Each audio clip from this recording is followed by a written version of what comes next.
Nous avons évoqué dans la vidéo précédente la persécution qui a eu lieu au Mexique, ou du moins les causes qui y ont conduit en 1926-1927, donc il y a presque 100 ans, 95 ans cette année. Nous allons maintenant évoquer quelques figures de ces martyrs sur lesquels on a pu avoir quelques renseignements plus précis. Donc, le témoignage du sang des martyrs cristeros. Les catholiques mexicains ont donné au monde le plus beau témoignage d'amour, celui de la vie. Pour le règne du Christ roi, ils ont accepté d'être privés de tout, y compris des sacrements. En effet, à cause de la persécution, les évêques ont été obligés de fermer les églises et autres, et donc pendant tout un temps, toute la population a été privée des messes du dimanche, de la possibilité de recevoir la communion et de se confesser.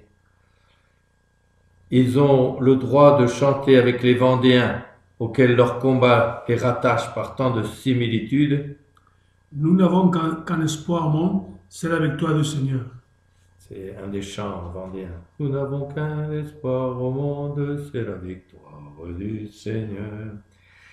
Leur lutte a été de deux sortes. D'abord une résistance pacifique, et puis quand c'est devenu insupportable, une résistance armée. Dans les deux cas, ils ont forcé l'admiration de l'univers.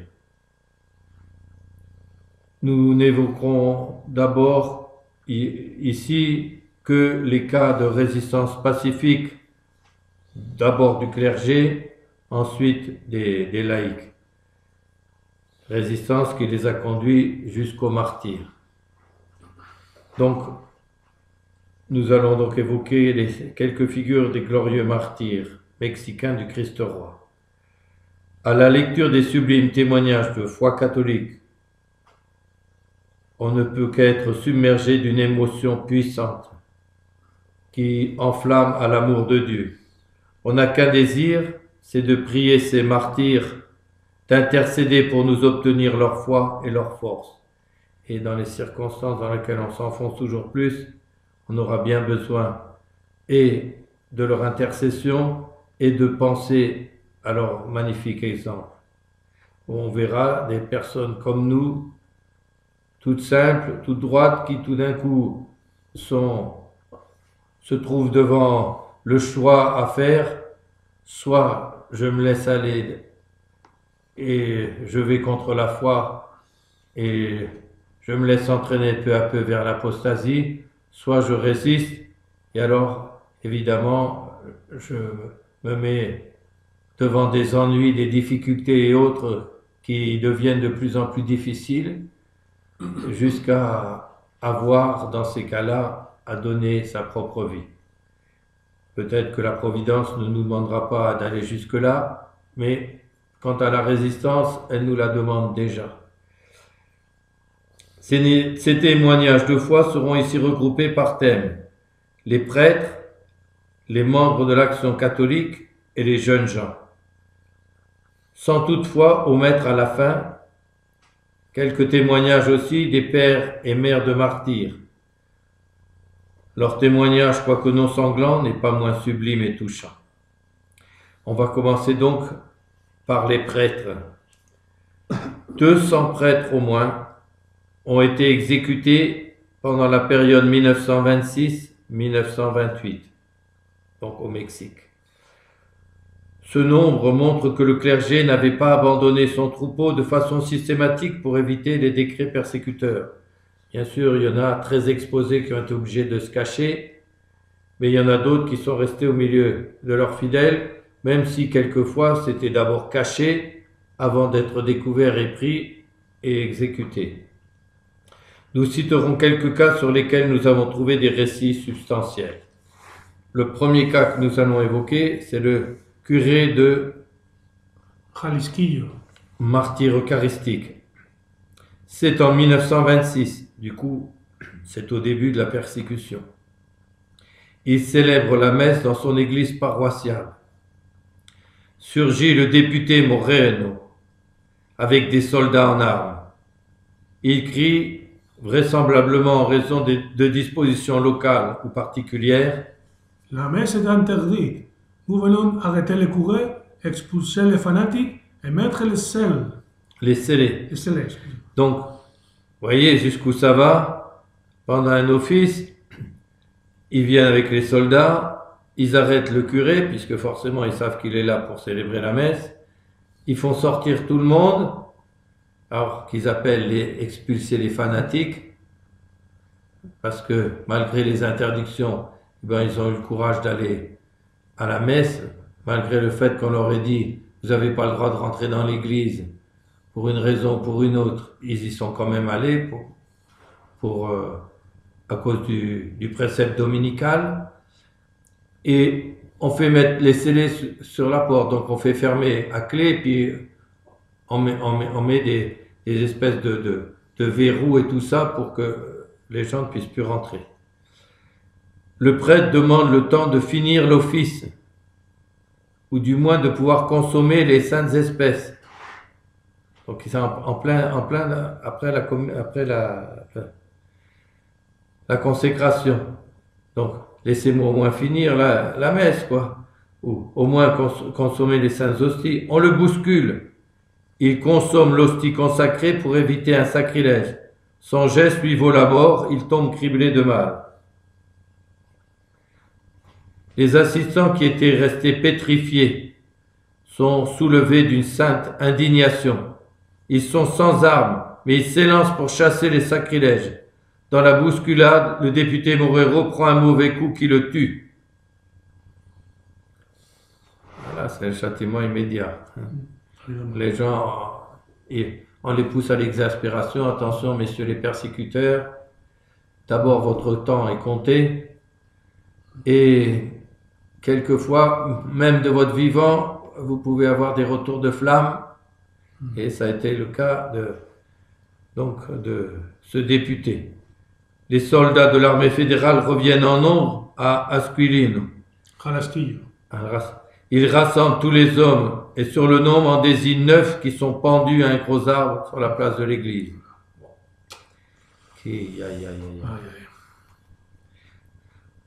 Le deuxième cas, c'est Don Mateo Correa. Il est curé dans le diocèse de Zacatecas.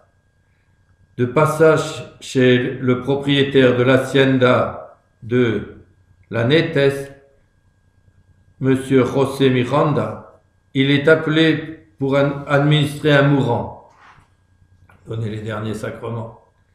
Son hôte l'accompagne. Tous deux sont pris en chemin par les fédéraux. Ceux-ci se moquent de l'abbé et veulent lui enlever les saintes espèces.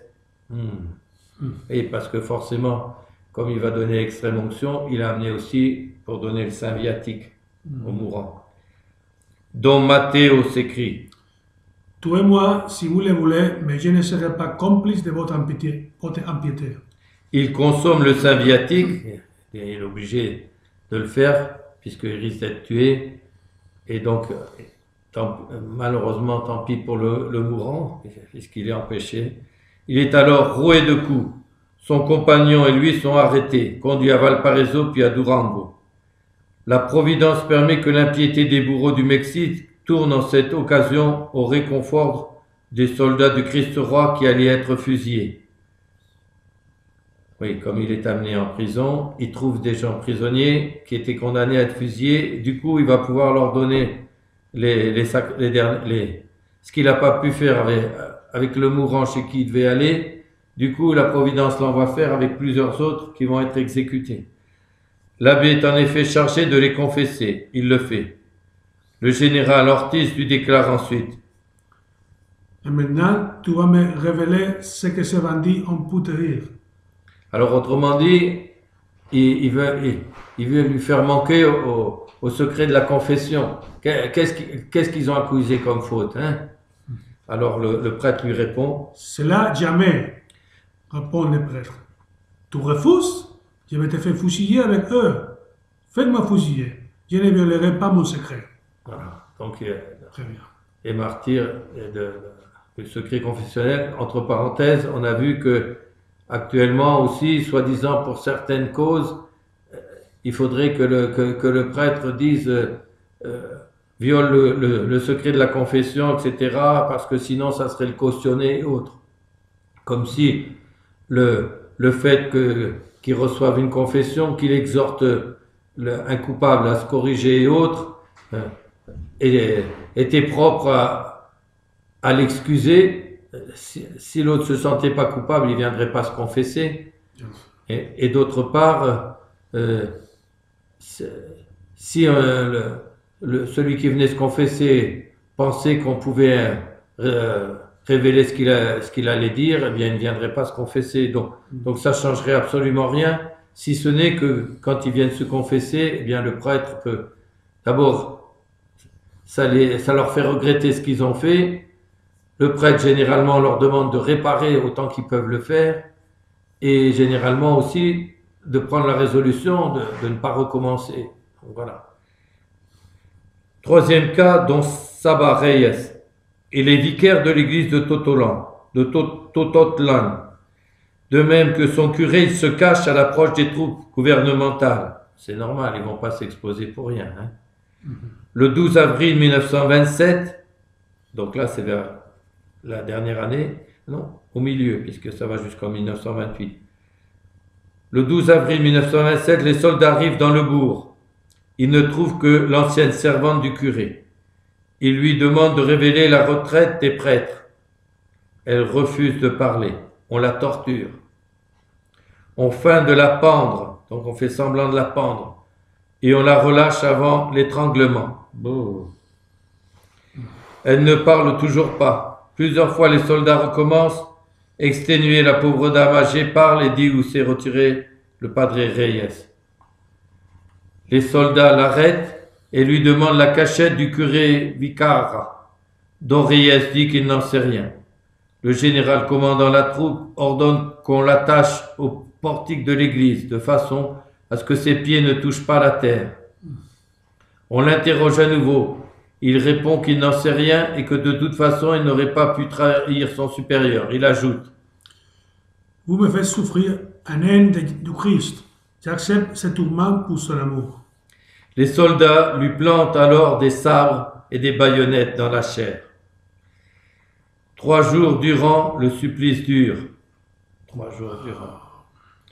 L'abbé est exposé à une chaleur torride le jour, à un froid glacial qui descend de la montagne la nuit. Ceux qui veulent lui porter à boire sont repoussés ou jetés à terre. Dès que ses plaies cicatrisent un peu, malgré la poussière et les moustiques, les soldats piquent le héros avec des sabres et des baïonnettes. On l'insulte, on cherche à le troubler avec des plaisanteries indécentes. Le 14 avril, le général, vaincu par la résistance du padre, décide de le faire achever. On lui brûle les pieds après les avoir inondés d'essence. Oh, c'était une méthode de terroriste et de... Hein. Puis on coupe les cordes qui le retiennent, dont Reyes s'écroule. On le fait se relever et se traîner au cimetière où il n'arrive que pour mourir. 4e cas, Don Sedano. Comme les autres, son seul crime est d'être un prêtre fidèle qui se cache pour continuer son ministère. Puisque le ministère est interdit, etc., c'est comme au temps de la persécution des Romains. Donc ils sont obligés de se cacher pour continuer à administrer les gens et à les aider autant qu'ils peuvent. C'est une mendiante à laquelle il vient de faire la charité qui le trahit pour 1 pesos et demi. Elle indique à un capitaine de l'armée gouvernementale dans quelle maison se cache Don Sedano. C'est le 6 septembre 1927. Donc elle rend le mal pour le bien, cette mendiante. Il venait de lui faire une offrande et pour 1 pesos et demi, hop, elle dit où il est. Le lendemain, avec 5 autres catholiques, il est conduit en camion à la gare pour y être exécuté. Sur le chemin, le curé s'écrie avec allégresse aux passants que le véhicule croise. Venez voir comment meurent les chrétiens. Et c'est pour leur donner du courage, parce que forcément, il sait que de le voir arrêter tout ça, ça trouble ces braves gens. Alors, au contraire, pour leur montrer que, voilà, il va donner sa vie, eh bien, venez donc voir comment meurt un chrétien, voilà. Les passants rebroussent chemin pour aller prier avec leur pasteur et assister à sa confession de la foi. Les 5 frères de l'abbé, dans le martyre, c'est-à-dire ceux qui ont pris avec lui, sont fusillés puis pendus. C'est au tour du curé. Et quelquefois, il y en a qui ont un peu d'humanité, on lui donne la parole. Et alors, voilà ce qu'il dit. Mes frères, ce n'est pas la mort qui m'inquiète ni me tourmente, car je suppose bien que dans quelques instants, je jouerai de celui en qui j'ai toujours espéré, de celui qui toujours j'ai servi, et de toutes mes forces dans le saint ministère sacerdotal. Ce qui m'inquiète et me tourmente, c'est la crainte de ne pas être un vrai martyr. Je veux dire un vrai soldat cherchant se détacher de cette vie mortelle et périssable. Mon délit n'est autre. Je le déclare que d'être du nombre des prêtres, du nombre de ceux qui sont chargés en cette vie de porter les âmes au Christ Rédempteur. Mais j'ai la satisfaction d'avoir accompli mon devoir jusqu'à ce moment suprême où notre Seigneur m'appelle à son tribunal sacré, où je vais rendre compte de tout et de chacun des fidèles qui me furent confiés à ma paroisse. J'espère l'infinie miséricorde de Dieu qui sait pardonner et oublier les offenses de ses fils, qui sait absoudre ceux qui se livrent en ses mains. Et je ne vous demande qu'une chose, c'est de confesser le Christ, toujours, en tout endroit, à tout instant. Nous pouvons tout en celui qui est notre force, dit l'Esprit Saint. Courage, mes frères, et si vous savez lutter jusqu'à la fin, nous nous reverrons au ciel. Magnifique. Donc voilà, il sait que lui va jouir de Dieu bientôt. Il sait aussi qu'il aura des comptes à rendre, mais bon, il sait aussi qu'un martyr, Dieu lui remet les peines. C'est comme un nouveau baptême, le baptême de sang. Et que donc, alors bien sûr, ce qui lui importe, c'est que les fidèles, les chrétiens restent fidèles. Alors, se tournant vers le chef de l'escorte, Capitaine, j'ai fini. Dit tranquillement dans ses d'âne. Donc au moins ce capitaine a eu un geste d'humanité pour lui faire dire quelques mots. Il était prêt au tourment. Dieu le lui accorde plus abondant qu'à d'autres. Alors, un geste d'humanité si on veut, parce que du coup là, ils vont le torturer. Le capitaine lui ordonna de se déchausser, il obéit. Et il commande. Écorchez-lui la plante de pied. Commanda ce sbire. Les soldats exécutent l'ordre. La douleur est terrible. On voit le pauvre curé crisper les poings en écrasant les mottes de terre sur lesquelles il s'appuie. Des larmes coulent de ses yeux. Cependant, il trouve encore la force de s'exclamer. Je pleure, ce n'est pas de douleur. C'est de voir ces gens tarder tant à m'élever. La vie est à me faire jouir de mon Christ. Est-ce fini? On lui ordonne. Debout, marchez. Hélas, comment Don Sedano pourrait-il marcher maintenant que ses pieds ne sont plus qu'une plaie? Voyant qu'il ne peut pas vraiment avancer, on s'y prend d'autres manières. On lui passe la corde au cou, on le suspend à un arbre. Mais la branche craque et lourdement le corps tombe à terre. Une seconde fois, il est hissé et de nouveau il s'abat. Le capitaine ordonne alors qu'on le pende une troisième fois en prenant pour appui une crevasse de l'arbre. Le voilà, le corps pendu, les pieds touchent encore le sol. L'athlète du Christ roi attend sa couronne.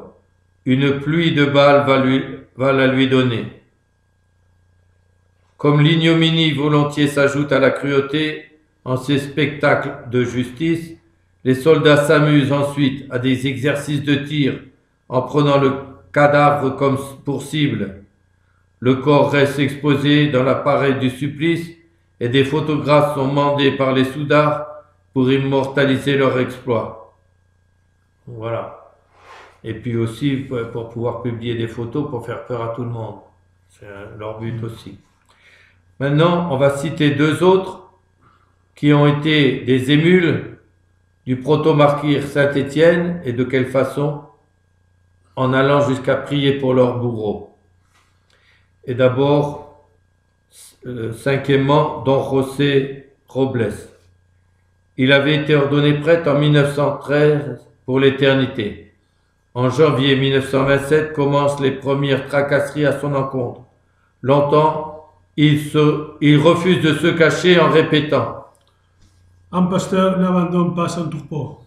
À plusieurs reprises, il révèle en soupirant le désir de son cœur. Si le cœur eucharistique de Jésus daignait m'appeler aujourd'hui. Donc, autrement dit, il désire le martyre pour aller au ciel. Enfin, cédant aux instances, il se cache dans une cave près de la ville de Tecolotlan. Il y célèbre la messe tous les jours en présence de nombre de ses paroissiens. Bon, parce qu'un prêtre ne doit pas penser non qu'à lui-même, et dans ces cas-là, même saint Athanase a montré l'exemple de se cacher, en disant même dans son apologie que notre Seigneur lui-même a voulu, quand ce n'était pas encore son heure, se cacher à certains moments de ceux qui cherchaient à le périr, en s'éloignant, etc. Et puis là, en plus, eh bien, tant qu'il se cache et qu'il n'est pas pris, il peut continuer à célébrer la messe et donner les ornements. Mais un espion du gouvernement découvre son refuge et va l'indiquer aux autorités. Don Robles est arrêté le 25 juin alors qu'il allait revêtir les ornements pour célébrer la Sainte Messe. Il est conduit en prison. La nuit suivante, il est conduit sur une éminence, donc sur une petite hauteur, une petite colline. Il comprend qu'on va le mettre à mort. Il demande à prier quelques instants. Bon. Encore un petit reste d'humanité, on lui laisse faire. Même les bourreaux romains laissaient aussi prier les martyrs. Ouais. Quand il a fini, il bénit la corde qui va servir à son exécution. Il bénit aussi les soldats présents, leur pardonne et leur promet de prier pour eux. Il dit enfin: Que mon sang retombe sur mon peuple en gage de bénédiction et de pardon. Il se passe lui-même la corde au cou et les soldats le suspendent à un arbre. Autrement dit, le sixième exemple, Don José Sanchez. Il résidait à Palmitas dans le diocèse de Jalisco. Ses paroissiens veulent le mettre en sûreté dans la ville de Tecolotlan. Il le confie à la garde de 10 hommes. La petite troupe tombe sur un parti de soldats gouvernementaux. Leur officier prend ou feint de prendre le prêtre pour un chef de troupe cristero. Il ordonne de le pendre immédiatement. Don José se prosterne à terre, puis se relève. Il bénit les soldats en disant: Je vous pardonne au nom du Père et du Fils. Mais il n'a pas le temps d'achever sa phrase avant sa mort, aux souffrances d'ici-bas et son entrée dans la vie éternelle. Ils n'ont même pas laissé finir sa bénédiction, qui était pourtant pour eux. Le septième exemple, Don Jesus Mendes. Il était curé de Valtierrilla. Les populations du pays avaient commencé leur insurrection contre le pouvoir antichrétien. Donc là, on passe à un moment où les gens n'en peuvent plus de cette persécution et se dit quoi? On va laisser faire une minorité comme ça armée et puis se faire tuer tous comme des agneaux et tout ça. Et puis laisser arracher à notre pays la foi et autres. Alors ça suffit et ils ont commencé à prendre les armes. Indignées, elles étaient, cette population, par le dynamitage du monument national élevé par les Mexicains au Christ Roi sur le Cubilete. Autrement dit, ils ont fait sauter une statue du Christ Roi, et ça a été la goutte d'eau qui a fait déborder le vase, et du coup les gens se sont révoltés. Une escarmouche est livrée un jour à Valtierrilla. Plusieurs soldats gouvernementaux sont tués. Les gouvernementaux reviennent dans le pays. Ils vont droit au presbytère, ils veulent enfoncer la porte. Le prêtre l'ouvre, ça se présente aux soldats. Ceux-ci l'emmènent à quelques pas et le fusillent sans autre forme de procès. Puis ils font monter ses sœurs dans un camion, attachent à la traîne derrière le véhicule le corps de l'abbé, qu'ils tirent ainsi jusqu'à la gare de Saravia où ils le font enterrer. Même après la mort, il voulait séparer les restes mortels du bon curé de son troupeau. 8e exemple, Don Francisca Vera, un Noël Pino mexicain. Bon, je rappelle Noël Pino, et on va le redire, il a été mort avec les habits sacerdotaux. On montrera tout à l'heure une photo, ou peut-être on peut essayer de le faire tout de suite.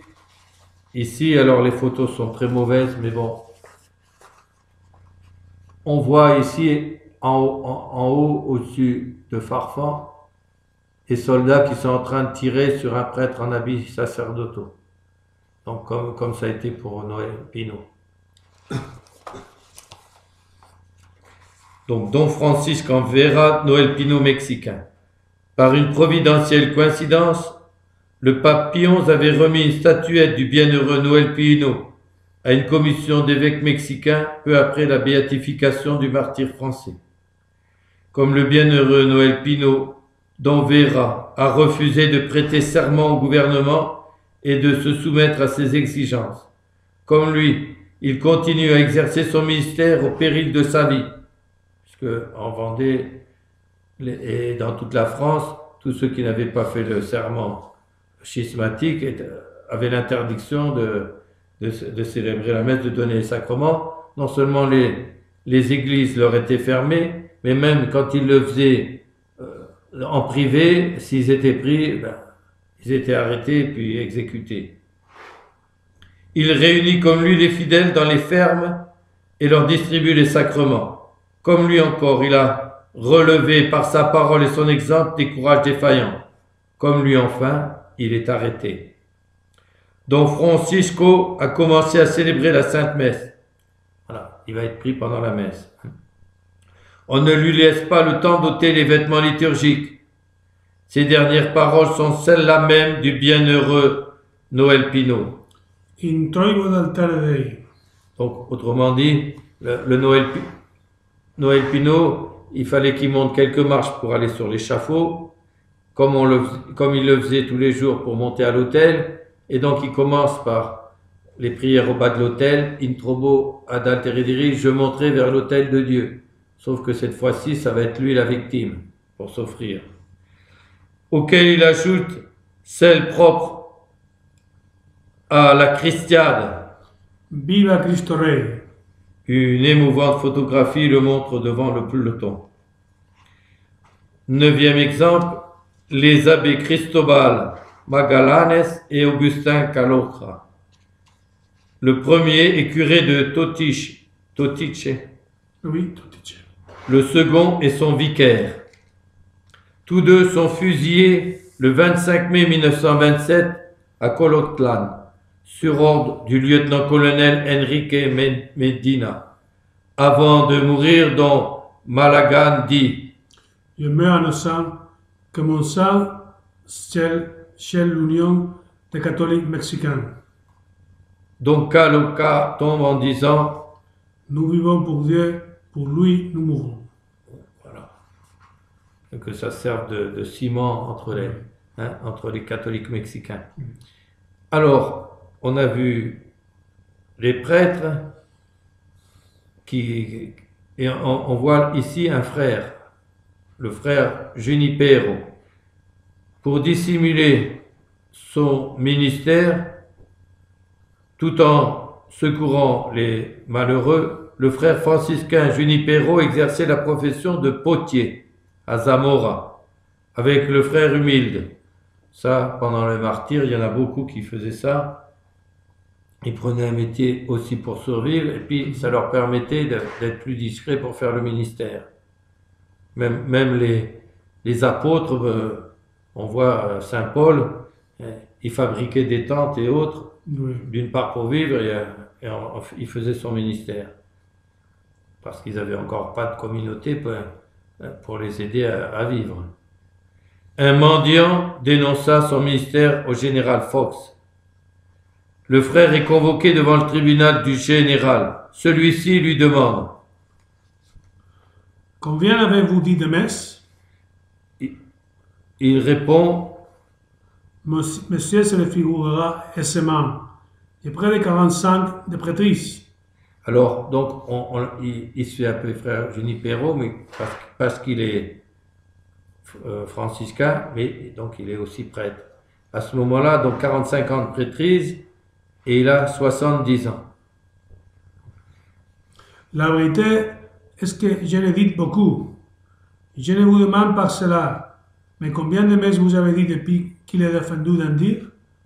Monsieur, je le dis autant que j'ai pu. Autant qu'il a pu. Oui. Pour le frère Junipero, c'est la mort. Il est embarqué dans un train militaire avec le frère Humilde en direction de Jurecuaro. Arrivé là, le train repart avec les deux religieux vers Zamora, près de la gare des... Ecuandureo. Le frère Junipero doit descendre du train. Il est aussitôt criblé de balles.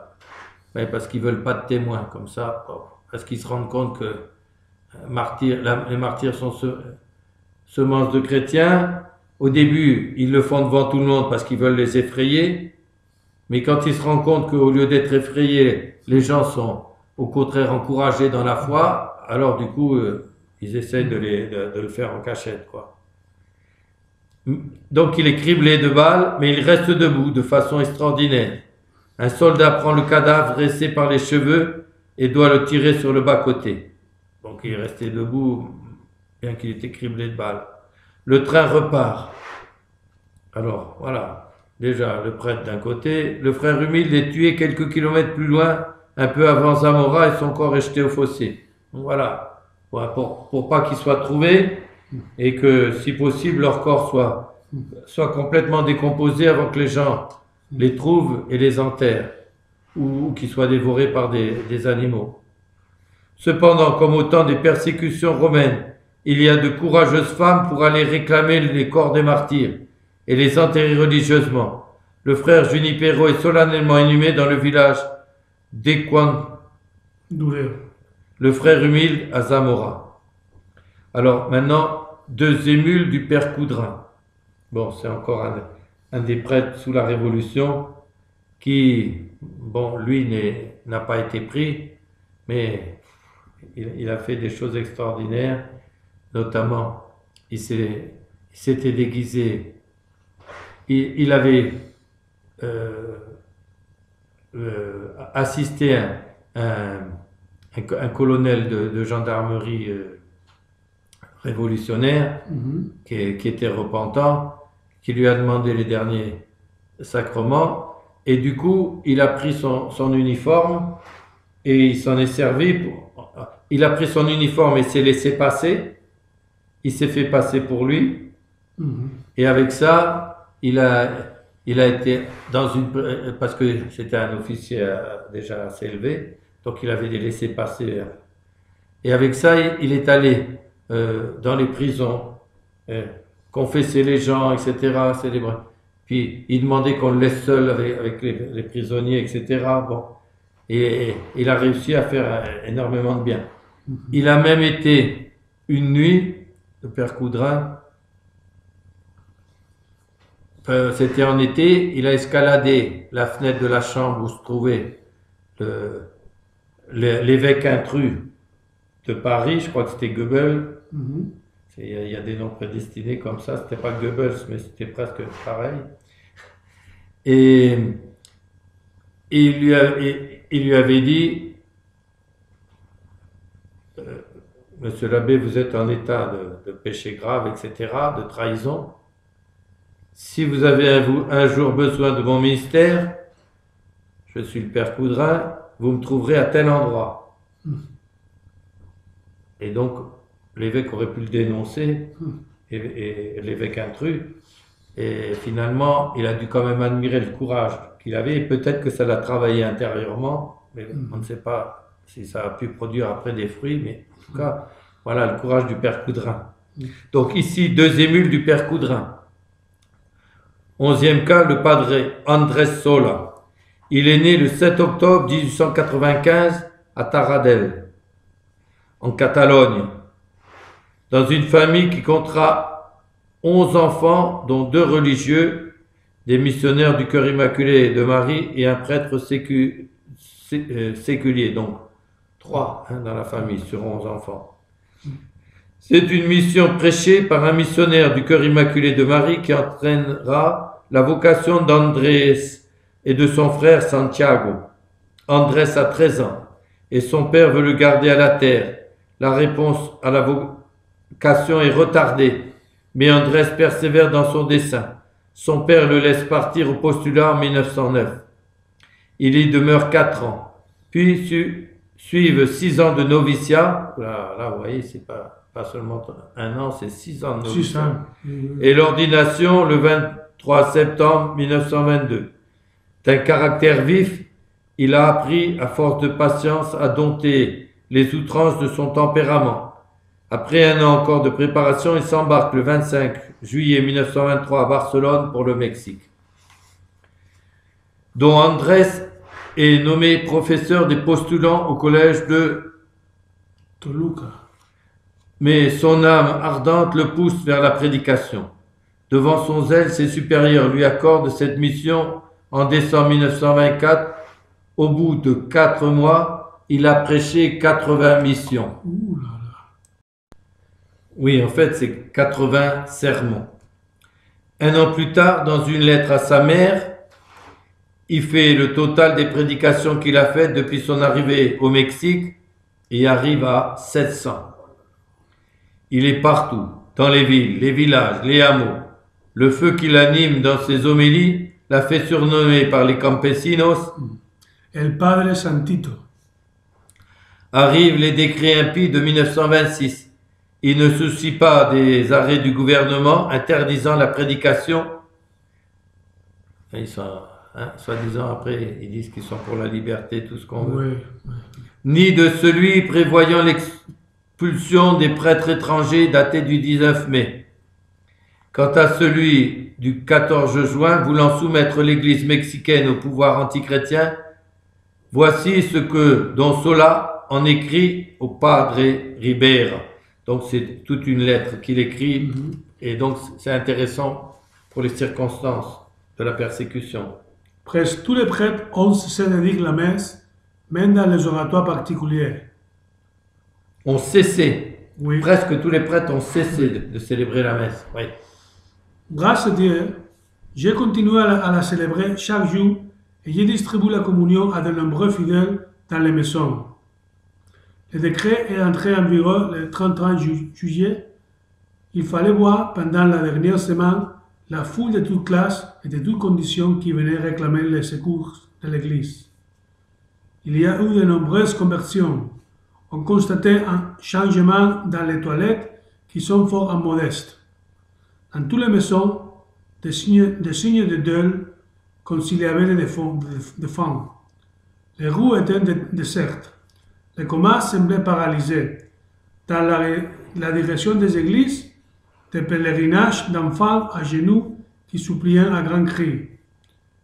Mais le tout dernier jour, quand fut donnée la bénédiction au peuple fidèle, cette bénédiction qui était l'adieu de Jésus au Mexique, ce fut une scène inénarrable qu'il faut vraiment avoir vu. C'est donc une lettre du 11 août 1926. Donc vous voyez, c'est là aussi on voit le bon côté de la persécution et pourquoi Dieu la permet.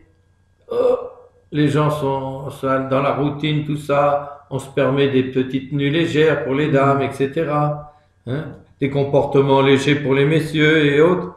Et là, tout d'un coup, on comprend la gravité de la vie et des devoirs, etc. Et hop, on se reprend et autres. Et jusque-là, on se disait, bon, je peux faire peux me laisser aller ou quoi? Je me fais me confesser, etc. Oh là, on se dit, oh là, je vais plus pouvoir le faire et tout. Oh, alors du coup, on redevient vite sérieux et autres. Et donc voilà, quelquefois, pourquoi le bon Dieu permet ces privations. Et on se rend compte d'ailleurs, dans ceux qui ont la lucidité et le courage d'accepter les privations quand elles sont nécessaires pour ne pas avoir à s'adresser à des hérétiques ou des schismatiques, eh bien tout de suite, ils reviennent à un sérieux et autres qu'on ne sent pas chez ceux qui ont tout ce qu'il faut à leur disposition. Le padre Sola trouva un abri chez Madame Rovita Alba à Léon. Un témoin de son activité a écrit, donc un témoignage. Il travaillait un apôtre, il baptisait, célébrait des mariages, distribuait chaque jour la communion en divers quartiers de la ville. Un jour, il la porta jusqu'à 20 maisons différentes. Voilà. Il est un des rares prêtres, peut-être le seul, qui a fait à la fois tout cela. Eh oui, donc bien sûr, les autres, il y en a c'est par scrupule, ils obéissent à des ordres iniques, parce que c'est les autorités, quoi, comme si on devait obéir aux hommes plutôt qu'à Dieu. Dans ces cas-là, hein, des espèces d'impies qui vous interdisent de faire votre devoir religieux. Mais il y en a quelques-uns qui savent, qui risquent leur vie en le faisant, mais qui le font quand même. Lui-même écrit à un ancien compagnon d'études. Voici 120 jours que le culte est interrompu dans les églises. Et dis-moi que les prêtres étrangers sont exclus du saint ministère. Mais moi, j'ai prêché les 6 derniers mois plusieurs petites missions, des neuvaines, des sermons. Durant ces 4 derniers mois, j'ai distribué chaque jour le pain des anges à 80 personnes en moyenne. C'est une lettre qui date du 3 décembre 1926. Il raconte aussi les mariages auxquels il a présidé, sans aucune appréhension, écrit-il, car je garde toujours bonne humeur, à l'inverse de certains prêtres de la ville qui n'osent se prêter à ces fonctions. 9 février 1927. Et oui, ça ressemble aussi au saint martyr qu'aimait tant Sainte Thérèse de l'Enfant Jésus, Saint Théophane Vénard, qui lui était missionnaire au Tonkin, et eux aussi, les missionnaires, s'ils étaient pris, eh bien, ils étaient exécutés. C'est d'ailleurs ce qui lui arrivera. Alors il a repris l'expression de son évêque, qui était Monseigneur Retord, qui, justement parce qu'ils étaient exposés à la souffrance et à l'endurance, etc., à longueur de journée, eh bien, dans ces cas-là, la joie aide beaucoup à tenir. Et donc, cet évêque avait pour devise, ou plutôt comme pour mot d'ordre, vive la joie quand même. Donc, c'est ce que Théophane Vénard disait. Sainte Thérèse disait, je l'aime beaucoup car il était toujours joyeux et heureux. Et un prêtre jésuite, après, a christianisé davantage la formule d'une façon plus belle en disant Alléluia quand même. D'accord. Un proverbe français dit aussi un triste saint, un saint triste est un triste saint. Oui, j'ai entendu cela. Alors, et évidemment, il faut que ça soit une joie qui est plus intérieure qu'extérieure et qui soit modérée. Ouais, parce qu'il ne faut pas que la détente se transforme en laisser-aller. En bouffonnerie. Voilà. Tout cela, il l'accomplit en faisant bon marché de sa vie, car il sait que le délit de messe, alors, faut le faire, le délit d'avoir dit la messe, peut conduire à l'échafaud. Le Saint-Père, c'est Pie XI, connaissant les difficultés au Mexique, a donné les plus larges permissions pour la célébration de la Sainte Messe. Parce que normalement, ça doit être dans une église, etc. Mais là, évidemment, c'est comme au temps des martyrs, on célèbre où on peut, dans les cimetières, dans les maisons particulières, dans des caves, dans des greniers, au milieu de la nature. Euh, En Vendée, les prêtres étaient sur un petit bateau au bord de la Grève. Si jamais il y avait des bleus qui arrivaient, qui étaient annoncés, oups là, les gens se dispersaient tout de suite et hop, le bateau prenait le large. Et comme ça. Et donc là, il a donné larges permissions pour la célébration de la Sainte Messe. Du pain et du vin suffisent. La célébration peut être réduite au seul canon. Les ornements et l'autel peuvent être absents en cas de nécessité. Bon, voilà. C'est vraiment parce qu'on ne peut pas faire autrement. Et non pas comme les modernistes qui après ont pris les coules de Thésée ou qui ont célébré sans ornement du tout, comme s'ils faisaient un casse-croûte.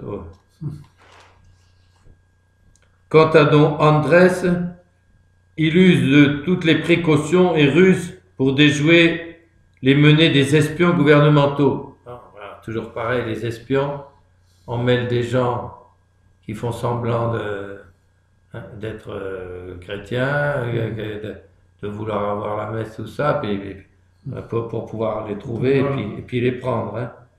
Alors, seulement, souvent, ils sont repérés, d'abord, ils ne sont pas connus comme pratiquants avec les autres, et puis leur façon de faire et tout ça les fait vite, plus ou moins vite repérer, mais malheureusement, il y en a aussi qui sont plus adroits et plus habiles, et puis qui... Toutefois, ses supérieurs lui interdisent d'abord d'aller célébrer dans les fermes, comme il allait le faire avant la suspension du culte public, puis le 9 février d'aller porter la Sainte Communion à domicile. Il continue cependant son apostolat d'une façon plus réduite. Alors là, c'est celle qui le loge qui écrit. Il assistait au catéchisme dans l'église du Cœur Immaculé. Quand tous les prêtres de la ville durent se cacher, il n'y prit pas garde et demanda licence pour baptiser, marier et administrer les mourants. Il travailla énormément durant les derniers mois. Le dimanche, il nous prêchait l'heure sainte, avec grande exposition. Les autres jours, il y avait petite exposition, litanie des saints et rosaire. Alors c'est intéressant aussi parce que ça se recoupe avec ce qui s'était fait aussi sous la Révolution en France. Il y avait des sœurs qui étaient réunies dans une maison particulière avec un aumônier qui passait régulièrement. À l'étage, elles avaient fait un oratoire où elles avaient le Saint-Sacrement et elles faisaient l'adoration perpétuelle. Et il était arrivé une fois où les soldats arrivaient, commençaient à faire la perquisition, fouiller tout et tout ça, et la sœur a vite prévenu ses sœurs de prier notre Seigneur, d'avoir pitié d'elle, et les soldats ont été rappelés pour autre chose et autres, et donc finalement ils n'ont pas continué, et elles n'avaient pas été prises. Mais ça veut dire que même en plein danger et autres, eh bien, elle faisait des adorations perpétuelles. Alors là, on voit qu'il fait la même chose, puisque grande exposition, c'est-à-dire avec l'ostensoir, ou petite exposition, c'est simplement avec le ciboire. Mais ça veut dire qu'il le faisait aussi. Dans un rapport du prêtre provincial du Mexique, on trouve les lignes suivantes au sujet du Padre Sola. Un jeune missionnaire, très hardi au travail, m'avise des résultats de ses efforts. Petite mission, 4. Baptême, environ 400. Quelques 3000 communions mensuelles. Ça, c'est dans les annales de la congrégation, année 1927. Voilà. En février 1927, il part se cacher un moment à Mexico. Donc là, carrément au centre de... Mais il revient à Léon pour la Semaine Sainte. Un jour cependant, Une perquisition a lieu chez Madame Alba, soupçonnée de cacher un prêtre dans sa maison en raison de l'étourderie de deux pieuses dames qui voulaient adoucir la détention d'un ami de Don Sola, le padre Trinidad, Rangel. Il est découvert car on trouve dans sa chambre une photographie prise lors d'une réunion faite chez des particuliers. On y voit d'une part une petite agenouillée sur un prie-dieu, les mains croisées sur la poitrine, les yeux fixés sur la Sainte Hostie. En face d'elle, le célébrant au trait non moins angélique que la petite communiante, revêtue de ses habits sacerdotaux, tenant d'une main la patène d'or et de l'autre Jésus, le pain vivant descendu du ciel, qu'il contemple avec infiniment de respect, d'amour et de tristesse. Arrêté avec lui, M. Pérez, catholique fervent, qu'on a pris pour un prêtre et condamné à être fusillé avec Don Andrés Sola et le padre Rangel. On les accuse d'être les responsables de l'attaque d'un train militaire par les Cristeros. Ça, c'est toujours les méthodes. Les communistes, non, c'est pas parce qu'ils sont prêtres qu'on les persécute. C'est pas, non, c'est simplement parce ils sont des agents de l'impérialisme occidental. Voilà. Comme des espions, comme tout ce qu'on veut. Non, c'est pas parce qu'ils sont prêtres, non. C'est pas parce qu'ils sont moines non plus que en une nuit en Hongrie, ils avaient fait des descentes de police dans tous les monastères et hop, enlevé tous les moines d'un coup. Pendant la persécution des communistes. Ils sont conduits à l'endroit du coup de main et fusillés. Monsieur Pérez a déclaré à nouveau n'être pas prêtre. Il ne veut pas au moment du martyre usurper une telle identité, une telle dignité. Le padre Sola n'est pas tué sur le coup. Le chef des ouvriers du chemin de fer, Vidal Barrera, envoyé pour brûler les corps, entend Don Sola qui lui dit « Nous mourons pour Jésus, nous mourons pour Dieu. Jésus bien atteint, muero por Jesús. » Puis il donne des consignes pour que l'on reconnaisse le corps du Padre Trinidad, afin qu'il puisse être identifié et enterré chez lui. Ensuite, il pense à sa mère. Comme vous le pourrez, faites savoir à ma mère que je suis mort, mais dites-lui qu'elle a un fils martyr. Impressionnant. L'agonie dure encore 2 longues heures. Don Andrés gît dans un bourbier. Les ouvriers n'osent l'en tirer de peur d'être surpris par les soldats. Le padre parvient à s'en dégager. Un ouvrier le dépose sur des branchages, donc il reprend courage lui aussi, qu'est-ce qu'il risque, et appuie sa tête à un tronc. On lui donne à boire dans un vase de terre, car brûlé par la fièvre, il a dit « J'ai soif, sitio. » Comme le Christ en croit, n'est-ce pas?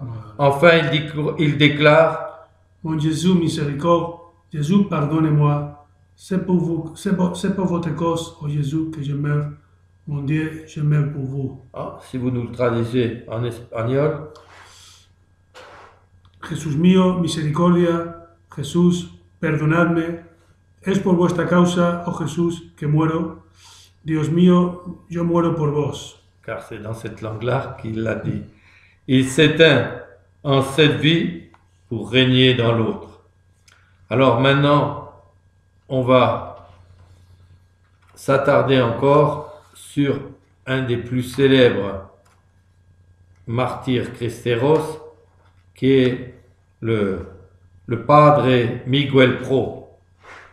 Et donc, ça va être encore un petit peu plus long, mais vraiment, c'est le cas le plus célèbre parmi les prêtres mexicains.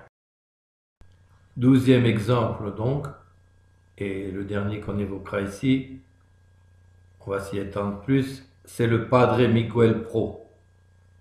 Sa vie est plus connue. De nombreuses biographies ont été écrites sur lui, dont Une belle vie en images dans la collection Belle histoire, belle vie. Il ressemble davantage au père Coudrin, car comme lui, il empruntera toutes sortes de déguisements pour exercer son ministère. Il ira jusqu'à jouer le rôle d'un agent de police secrète, oui, comme le père Coudrin l'avait fait en uniforme de gendarme. Son action à Mexico est considérable.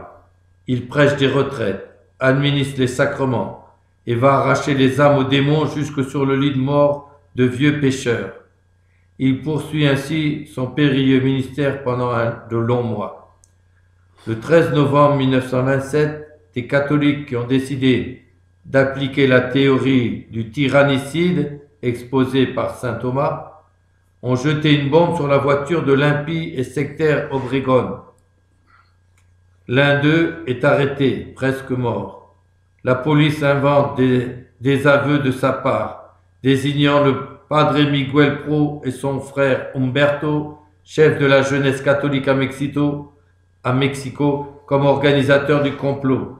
Donc, voilà, la calomnie, puis on dit oui, c'est lui qui a avoué, c'était le Padre Pro. Puis, pourquoi? Parce qu'ils cherchent des motifs, évidemment, pour pouvoir l'exécuter sans paraître le faire d'une façon trop injuste, trop impie.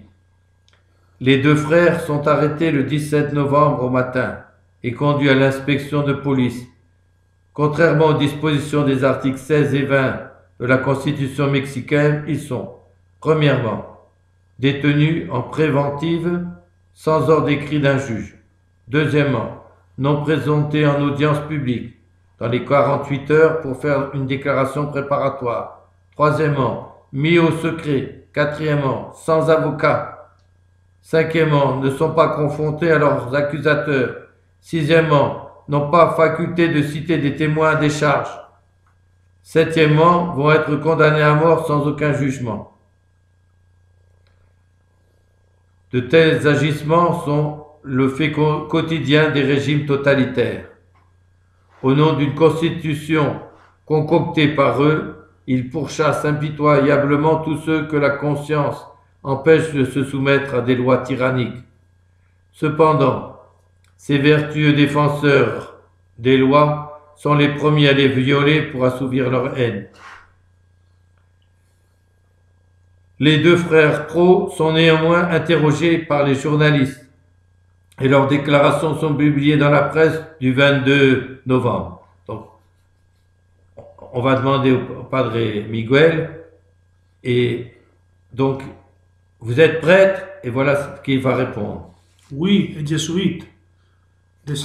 Alors, il y a le dialogue entre les questions des journalistes et les réponses du Padre. Désirez-vous faire une déclaration? Je n'ai aucune déclaration à faire. Je dirai seulement que je suis touché des attentions qu'ont eu pour moi tous ceux qui m'ont arrêté. Je suis absolument étranger à cette affaire, car je suis homme d'ordre. Je suis parfaitement tranquille et j'espère que justice sera faite. Je nie formellement avoir participé en quoi que ce soit complot. Voilà. Ce sont les journaux censurés par le gouvernement qui présentent les propos ainsi. Parce que les autres, évidemment... Ce qui est certain, c'est que les frères Pro ont nié toute participation à l'attentat. Le général Obregón est très bien renseigné sur les résultats de l'enquête. Son avocat Orsi a été informé par le secrétaire de l'inspecteur général de police qui lui déclare officiellement. Les frères Pro n'ont aucunement avoué leur complicité dans le complot. Aucune espèce de complicité de ce genre n'a jamais été prouvée contre eux. Bon, il n'y a aucune preuve.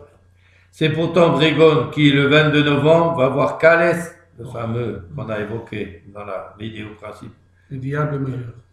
Et lui demande l'exécution immédiate des détenus. Cales donne l'ordre de fusiller les catholiques. Outre les frères Pro, seront fusillés l'ingénieur Luis Seguravichis, un des principaux conférenciers catholiques. Comme ça, ils mettent tous les principaux résistants dans le même wagon, quoi, pour la mort. Du comité de défense religieuse de Mexico et un ouvrier catholique, Juan Tirado. Ces deux derniers semblent avoir participé à l'attentat. Le sacrifice. Le 22 novembre au soir, les frères Pro sont présentés au photographe. Ils comprennent qu'ils sont condamnés. Roberto Pro est emprisonné depuis le 17 avec ses frères. Lui ne sera pas exécuté. C'est lui cependant qui déclare: Je pense maintenant qu'il n'y a plus de doute. Et moi aussi, reprend Miguel. Je crois que ce sera pour demain. Ils se mettent à prier. Vers 11 heures du soir, Miguel dit: Eh bien, si on nous tue, rendons grâce à Dieu de ce qu'il a bien voulu nous choisir pour le sacrifice.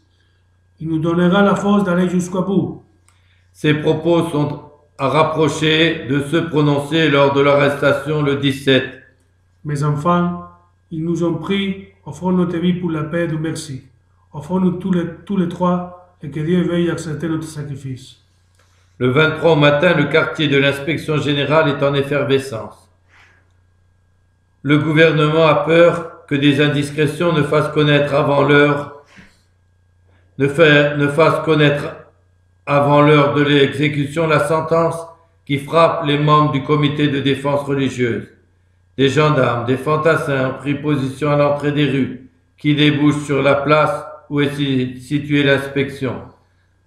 Et c'est la conscience qui travaille, et puis donc ils ont peur de... Ils savent qu'ils font une injustice. Voilà. Des escadrons à cheval parcourent les avenues proches. Les catholiques s'émeuvent, ils accourent en foule. Le service d'ordre est débordé, les détachements de gendarmes à cheval sont renforcés. Pendant ce temps, à 10h20, le padre Pro est appelé pour être conduit au peloton. Un des agents qui l'a fait prisonnier sollicite son pardon. Il y en a qui... il y en a qui... D'ailleurs, des gendarmes de notre épouse. Ah, vous comprenez, j'ai une femme et des enfants à nourrir. Voilà, ce qu'on m'exécute, je le fais à contre-cœur. Donnez-moi pardon. Dom Pro lui répond: Non seulement je vous pardonne, mais je vous remercie. Arrivé devant le mur d'exécution, le commandant du peloton lui demande s'il a un désir à exprimer. Oui, je voudrais prier un peu. Il s'agenouille, fait lentement le signe de la croix, croise les bras sur la poitrine, il baisse le petit crucifix qu'il tient à la main, puis se relève. Il refuse le bandeau qu'on veut lui mettre sur les yeux. Tourné vers les soldats, les policiers, les représentants du gouvernement, les journalistes et photographes, il déclare: Dieu me témoigne que je suis innocent du crime que vous m'imputez. Il trace vers eux un grand signe de croix en ajoutant: Que le bon Dieu ait pitié de vous tous. De vous tous. Vous tous. Puis il met les bras en croix, le crucifix à la main droite, le chapelet à la gauche, il dit encore: Je pardonne de tout cœur à mes ennemis. Il se recueille ensuite un moment, lève les yeux au ciel, puis lentement, à voix basse mais distincte, il conclut: Viva Cristo Rey. Il fait alors signe aux soldats qu'il est prêt. Il est fusillé. Il est suivi par Luis Segura, Umberto Pro et Juan Tirado. Roberto Pro a été placé dans une cellule à part. Il entend les décharges et prie. Il n'est toutefois point exécuté. Anna Maria Pro, la sœur des martyrs, a demandé à les voir avant leur mort. Cela lui a été refusé. Elle ne les voit que dans la salle de l'hôpital où s'achève la mise en bière après l'autopsie. Leur père arrive. Anne-Marie éclate en sanglots. Monsieur Pro lui dit: Ma fille, il ne faut pas les pleurer. Faut pas les pleurer. Hein, pourquoi? Parce qu'ils sont martyrs. Il embrasse les corps de ses deux fils sur le front, après avoir essuyé son mouchoir avec son mouchoir, le sang couvrant le visage de Miguel. Voici le père Pro en train de prier, et puis vous avez d'autres jeunes martyrs qui sont ici représentés. Les photos sont pas bonnes, mais ça donne quand même une petite idée de ce que c'est. Cette photo qui n'est pas du tout claire, mais on le voit au moment de son exécution avec les bras en croix. Monsieur Pro, son père, fait porter les cercueils chez lui. Toute la soirée, la foule vient défiler devant les corps et s'y recueillir. Les premiers déposent des fleurs, les autres en ramassent les pétales, car ils ont été sur les corps des martyrs, et placent d'autres fleurs. À la nuit, les portes sont fermées. De 11 h à minuit a lieu une heure sainte. Un prêtre prêche. 2 messes sont célébrées entre 4 h et 5 h du matin le 24 novembre. À 6 h, devant l'impatience de la foule massée à l'extérieur, les portes sont ouvertes. Le défilé devant le corps dure jusqu'à 3 h de l'après-midi. C'est à ce moment-là que s'opère la levée des corps pour les conduire au cimetière. Le silence s'étend sur la foule. Les cercueils paraissent à la porte. Une immense clameur les accueille. Viva Cristo Rey! Lentement, le cortège s'organise. Il s'agit de funérailles royales. Il y a 20 000 personnes encadrées par 500 automobiles. À chaque croisement, la foule s'accroît. Les fidèles marchent par rang de 4 en récitant le chapelet. Les nouveaux arrivants qui attendent de pouvoir se joindre à l'arrière du cortège s'agenouillent au passage des corps. Malgré la persécution et autres, le sang des martyrs, semence de chrétiens, ça donne du courage à tout le monde. Oui. On veut les terroriser et ça fait l'effet inverse. C'est aussi les grâces de Dieu qui pleuvent sur les gens et qui leur redonnent la force intérieure. Bien sûr. Pour franchir les 5 à 6 kilomètres qui séparent le domicile des pros du cimetière, sur la colline de Dolores, la foule met 3 heures. Sur place se trouve déjà une foule plus nombreuse que celle qui accompagne les cercueils. Lorsque les deux troupes de fidèles sont réunies, c'est une explosion d'enthousiasme. Les hymnes au Christ roi sont entrecoupés par l'acclamation du Mexique martyr. Viva Cristo Rey! Dans son palais, Calès ne peut qu'entendre le cri poussé par des dizaines de milliers de catholiques. Il a tué des hommes, il a donné des martyrs, des exemples, des modèles au peuple mexicain. La mesure se retourne contre lui et Obregón. Il voulait terroriser, tuer le christianisme dans l'âme des Mexicains. Ils n'ont travaillé qu'à donner force et courage au peuple. Une fois de plus, le sang des martyrs est une semence de chrétiens. Donc voilà déjà pour les prêtres mexicains martyrs. On fera donc une 3e vidéo pour évoquer les martyrs laïcs. Et vous allez voir, on va commencer par un qui est vraiment glorieux, qui s'est nommé Farfan.